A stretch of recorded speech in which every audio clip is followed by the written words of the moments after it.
Bismillahirrahmanirrahim. So today's topic is congenital anomaly यानी कि पैदाइशी नुक्स.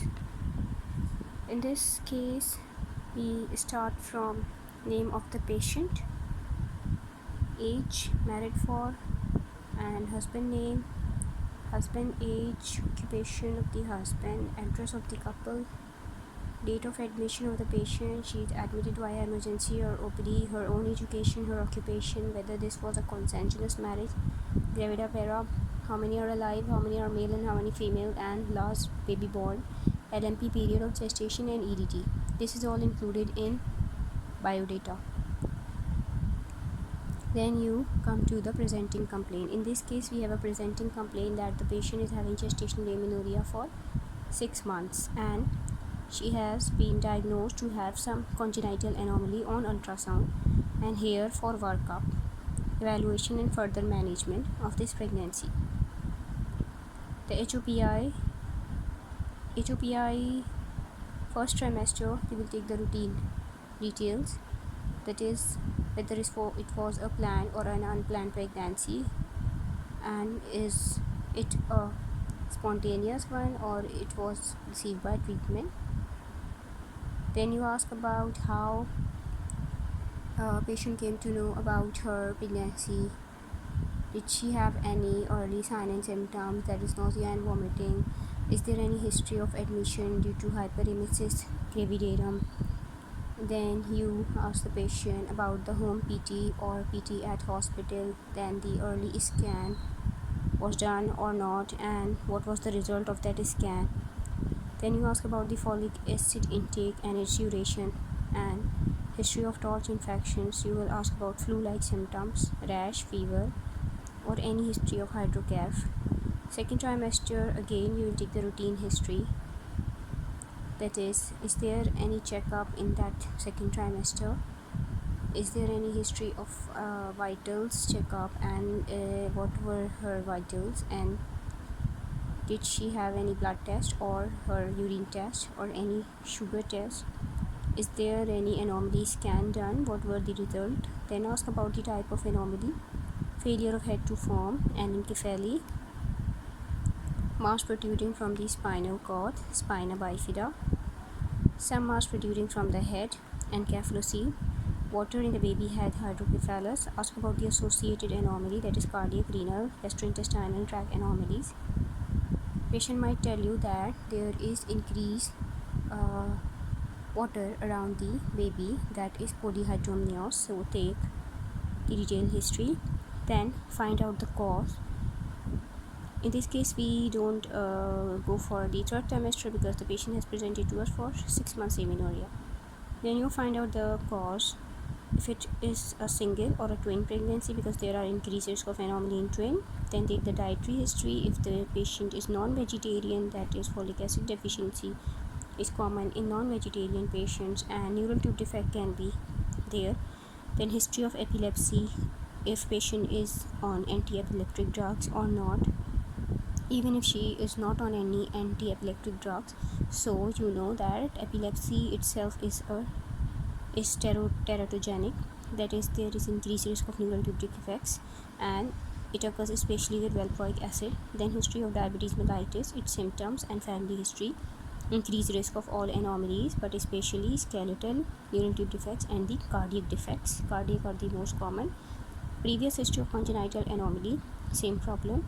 Then there is increased risk of recurrence. Then you take the family history, hereditary condition associated with congenital anomalies, drug. You take the antifolate drug history, whether she is taking any methotrexate or antibiotic like sulfadiazine or any anti-epileptic drug.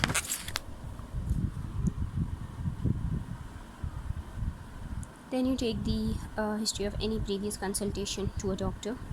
Here in hospital, what counseling has been done, what test has been done, and what is the final plan by the doctor, and what are the wishes of the couple. Then the obstetrical history, if previous history of anomaly details, period of gestation at diagnosis, and the type of anomaly, and the timing of delivery, and the method of termination, and in which hospital it was done. Then you go for detailed gynae history, medical history, family medical history, surgical history, personal history. You take the detailed history of addiction, as there are some people like cocaine addicts and cigarette smoking. These all can cause congenital anomalies. Socioeconomic history, then drug history, then routine general physical examination. You take the BMI. Systemic examination is routine. Then in per abdominal examination, take the symphysiofrontal height, presenting part. See the size of the head. If there is hydrocephalus, then see the lie. If that is cephalic, breech. If hydrocephalus, Liker volume. See if there is polyhydramnios. It might indicate open neural tube defects. Palpate other viscera as routine if early period of gestation. Then you go for investigations.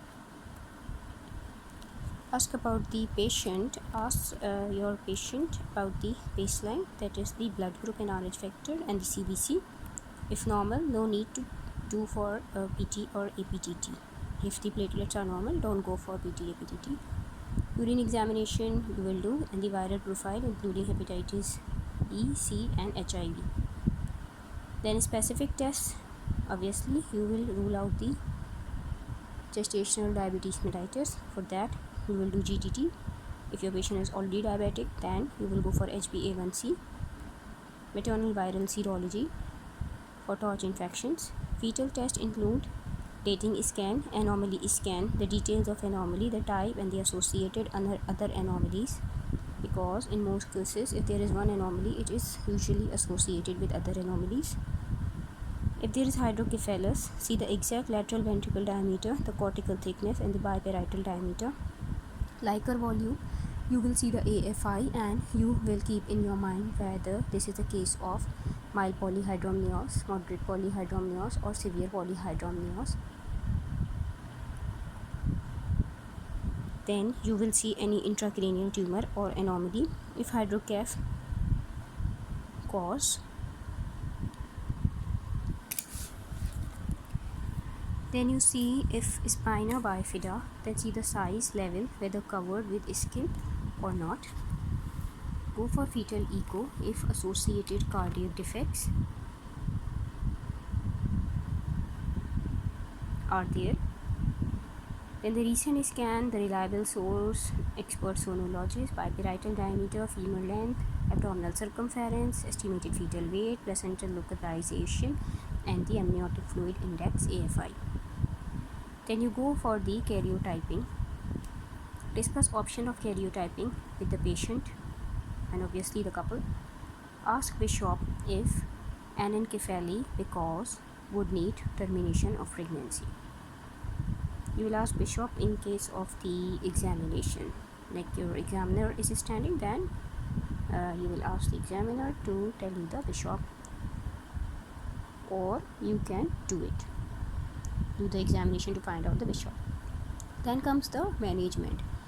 First of all, I will see whether ultrasound is reliable source or not. If not, I will arrange another scan from a reliable source by a senior sonologist at tertiary care level.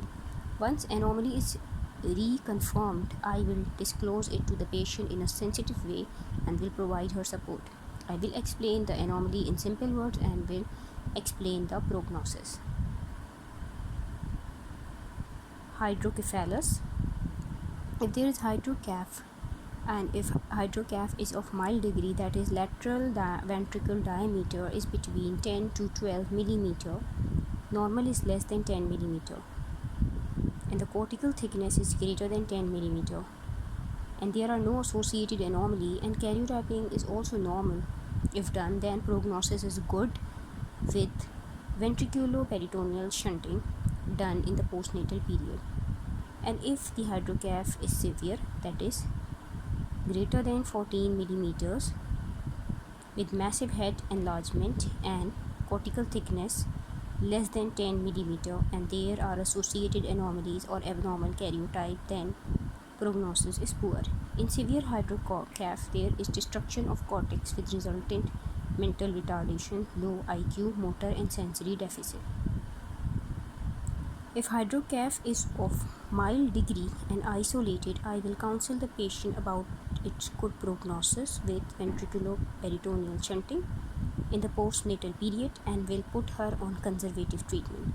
In majority cases, either it will regress spontaneously or will remain static which further improves prognosis. Only minority have progression of hydrocaph, so the baby need to be monitored closely with frequent scans on 2 to 4 weekly basis for progression of hydrocaph LV and for growth. You have to involve the pediatric neurosurgeon and of course the neonatologist will be consulted from the very beginning to discuss with the patient the prognosis in the presence of ventriculoperitoneal shunt, the cost, the complications associated with it and the timing of shunt placement. ये बहुत important है कि जब आपने anomaly देख ली और patient couple की आप काउंसलिंग कर चुके हैं तो एक सिटिंग जो है वो ऐसी करवानी होती है कपल के साथ जिसमें obstetrician and neonatologist both are present. In the absence of any added complication, I will take pregnancy to term and will await a spontaneous onset of labor and will aim for vaginal delivery and will ensure presence of neonatologist at the time of delivery and will refer the baby to pediatric neurosurgeon for consideration of shunt placement. Okay.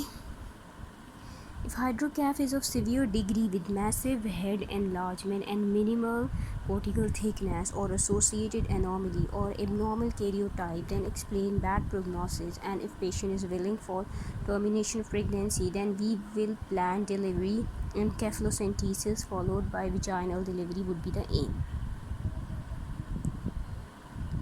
Then the encephalocentesis. In this procedure, a wide-bore spinal needle that is 14 to 16 gauge would be passed either transabdominally or transvaginally under ultrasound guidance.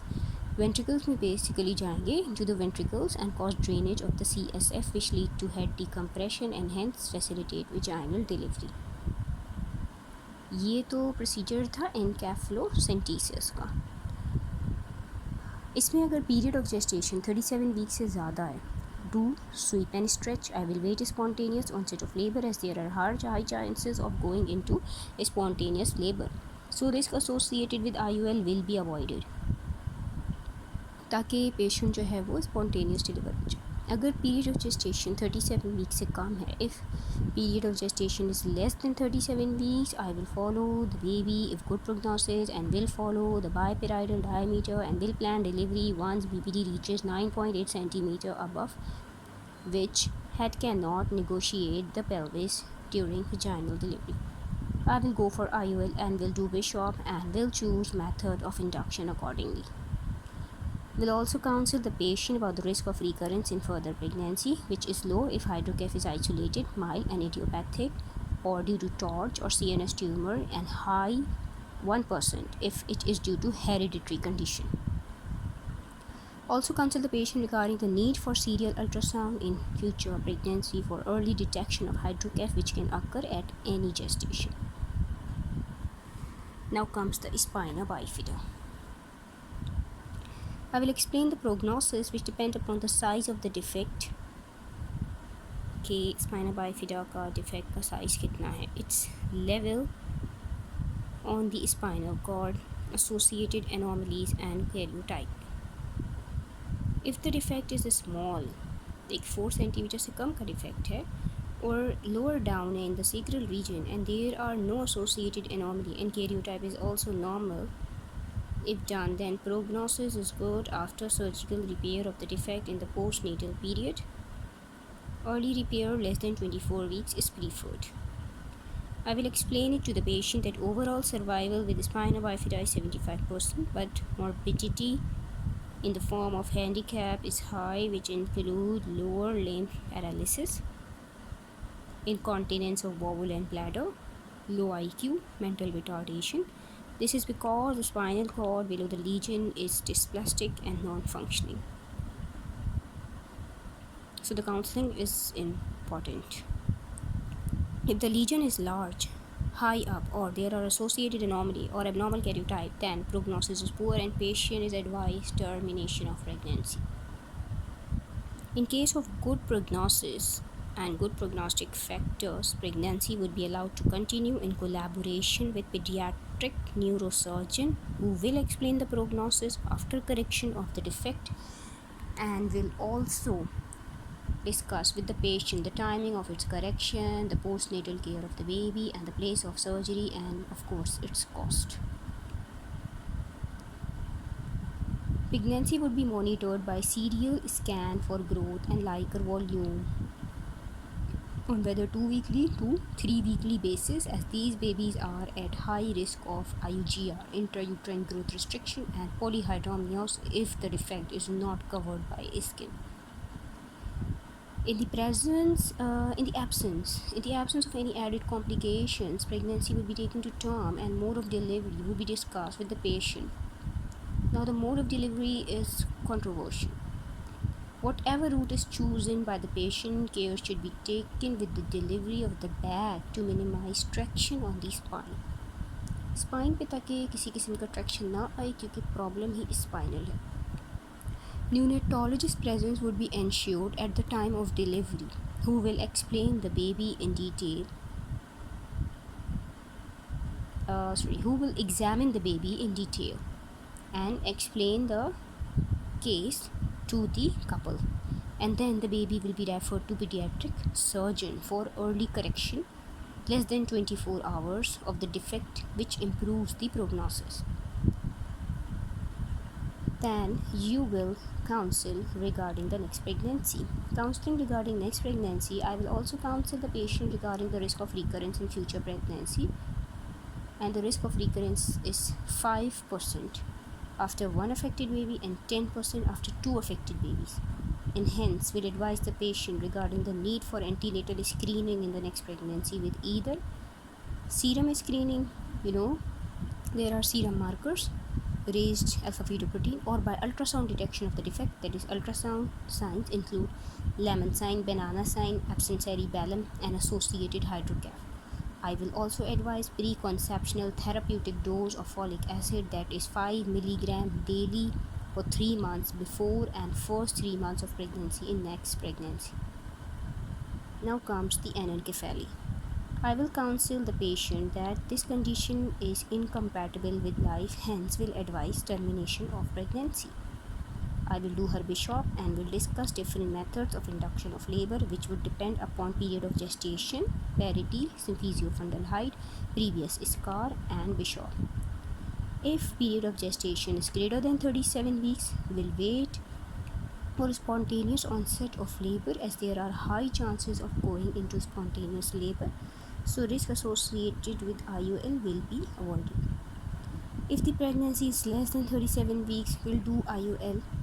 If Bishop is greater than 6, we'll simply augment her. If less than 5, we'll need cervical rightening with prostaglandin E2, dinoprostone, prostin or glandin, or prostaglandin E2 analogs, misoprostol. I will start induction of labor at midnight. Will keep prostaglandin E2 3 mg in posterior vaginal forix and will reassess after 6 hours and will repeat 3 mg dose, that is the second tablet, if findings are same. Once in established labor, will augment the labor after 6 hours with syntocinon if needed. So this is all about the congenital anomalies.